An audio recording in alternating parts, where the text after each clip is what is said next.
Some stories live in the shadows, passed down in whispers, protected for generations. Others claw their way into the light and demand we listen. I'm Maya, And I'm Daniel. and this. Is Dark Water Media. There's something about rural roads at night, how they hold silence like a secret, how headlights catch just enough of the dark to make you wonder what's outside their reach. And sometimes something looks back. Welcome to Dark Water Media. I'm Daniel. And I'm Maya. Tonight we're heading into the fields and forests of southern Wisconsin, where something strange has been watching from the shadows for decades.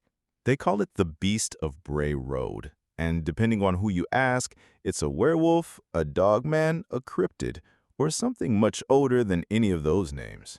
This story isn't rooted in ancient mythology. It began in the late 1980s, or maybe earlier, when people started seeing something upright, canine, and terrifying on the back roads near Elkhorn, Wisconsin. It wasn't just one report. It was dead-ends. And not from conspiracy theorists or campers in the woods. We're talking about farmers, teachers, a high school girl, a corrections officer, people who weren't looking to find something out there. One of the earliest reports came from a woman named Doris Gibson. She was driving along Bray Road one night in 1989 when she felt her front tire lift, like she'd hit something. But when she got out of the car, there was no damage, no blood, just a shape moving toward her in the dark, tall, hair-covered, and fast. She got back in the car and slammed the gas. But she wasn't the only one. Over the next few years, reports came in from across Walworth County, all of them describing something too large to be a dog, too upright to be a wolf, and too real to be ignored. Journalist Linda Godfrey, writing for The Week, began collecting these stories. She didn't expect to find anything, she just wanted to investigate a rumor. But what she found was a pattern. A creature with glowing eyes, pointed ears, broad shoulders, and a long snout. And most importantly, a consistent emotional reaction. Fear. Not just momentary panic, but something deeper. People reported lingering anxiety, disturbed sleep, even nightmares. They didn't just see something strange, they felt hunted. And that's what makes the Beast of Bray Road different. This isn't just a cryptid encounter, it's an emotional scar.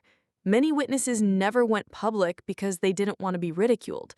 Others changed their routines, avoided the road, stopped walking their dogs after sunset. One of the most famous accounts actually goes back to 1936.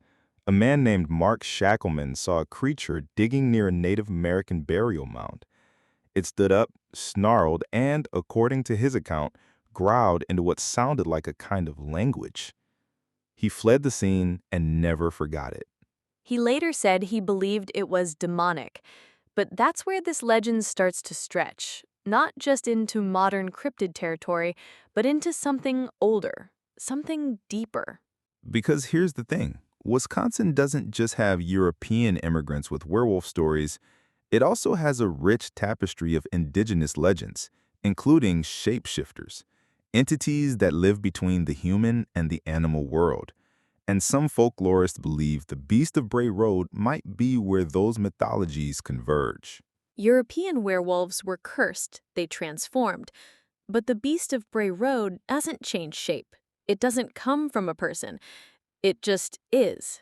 It's always been there, just outside the headlights. Which places it closer to the Dogman legends found in places like Michigan, Ohio, even Kentucky. Sightings of upright canines that defy logic but never quite go away. And this story isn't fading. In fact, it's become a kind of mirror for the town of Elkhorn. The creature has become folklore, but also local identity. There are roadside signs, themed t-shirts, even cryptid tourism. And there's something kind of beautiful about that. A small town takes this monster and makes it part of the story. They're not running from it anymore. They're leaning in. Still, not every witness is laughing. Linda Godfrey described multiple people who couldn't talk about their sightings without shaking. For them, the beast isn't a symbol. It's a memory. And that's what keeps the legend alive, not because there's proof, but because there's pain. Because people saw something and it changed how they see everything else. Which brings us to you, the listener. If you've had your own encounter, whether with something you could name or something you couldn't, we'd like to hear from you. Your stories are part of what makes this project matter. You can find the contact info in the episode notes. And if this episode resonated with you, share it, subscribe, leave a review. It helps us reach others walking the edges of belief. Not all monsters live in fairy tales. Some stand by the road, waiting. And when you see them, the real question isn't what they are. It's what they reflect back at you. We'll see you next time on Dark Water Media.